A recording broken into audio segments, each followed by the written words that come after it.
नलिनी सुधा जी की दोस्त हैं जिन्होंने हिस्ट्री में पीएचडी किया है और बंगलुरु के कॉलेज में प्रोफेसर हैं।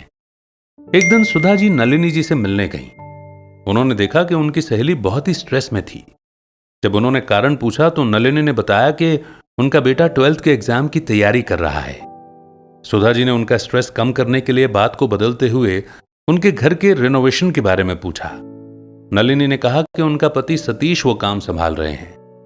फिर सुधा जी ने पूछा कि उस गाड़ी का क्या हुआ जो नलिनी लेना चाहती थी। तो नलिनी ने दोबारा कहा कि उसका फैसला भी सतीश ले चुके हैं, वो गाड़ी नहीं स्कूटर लेंगे। सुधा जी को उनकी बातें सुनकर बहुत ही अजीब सा लग रहा था। सतीश इंजीनियर थे और अच्छा खासा कमा लेते थे। वैसे तो आमतौर पर घर से जुड़े फैसले घर की औरतें लेती हैं, लेकिन यहां माजरा उल्टा था। उन्होंने जब नलिनी से यह सवाल किया तो उन्होंने जवाब देते हुए कहा कि वो सतीश को ही सारे फैसले लेने देती हैं, क्योंकि उन्हें लगता है कि सतीश को हर मामले में उनसे ज्यादा जानकारी है और वो ज्यादा बेहतर फैसले ले सकते हैं। अगले दिन सुधा जी चैरिटी के काम के सिलसिले में एक गांव जाने के लिए रवाना हुई। बस में उनकी मुलाकात उनकी एक और दोस्त से हुई जिनका नाम येलम्मा था। येलम्मा गांव की रहने वाली थी और अक्सर सुधा जी को सब्जियां भेजती थी। वो हर मौसम में सब्जियां उगाने के लिए अपने पति के साथ बगीचे में काम करती थी।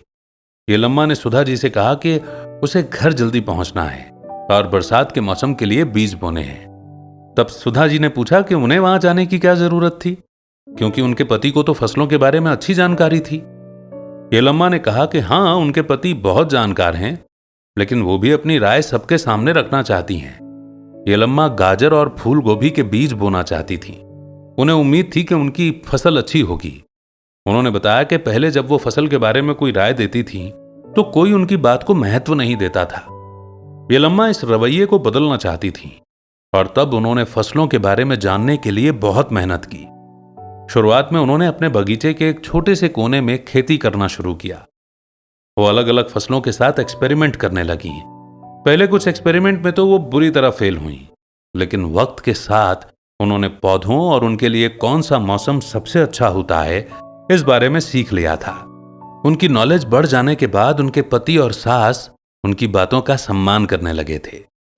येलम्मा का ये जज्बा देखकर सुधा जी बेहद इंप्रेस हुई और उनका ध्यान नलिनी की पिछड़ी सोच पर गया। येलम्मा बहुत ज्यादा पढ़ी लिखी नहीं थी, ना ही उन्होंने कोई ट्रेनिंग ली थी। वो जानती थी कि सही फैसले लेने के लिए एक्सपीरियंस की जरूरत होती है। इसीलिए वो अपने दम पर अपने अनुभवों से तब तक सीखती रहीं जब तक उन्होंने ये साबित नहीं कर दिया कि उनमें भी सही फैसले लेने की काबिलियत है। नलिनी पढ़ी लिखी थी, लेकिन वो खुद कभी फैसले नहीं लेती थी। वो सब कुछ अपने पति पर छोड़ देती थी। येलम्मा ज्यादा पढ़ी लिखी नहीं थी, लेकिन अपनी कोशिश और अपने एक्सपेरिमेंट से उसने फसल उगाने की कला सीख ली थी। उसके एक्सपीरियंस और नॉलेज के कारण अब येलम्मा के पति और सास उनकी और उनके विचारों की रिस्पेक्ट करते हैं।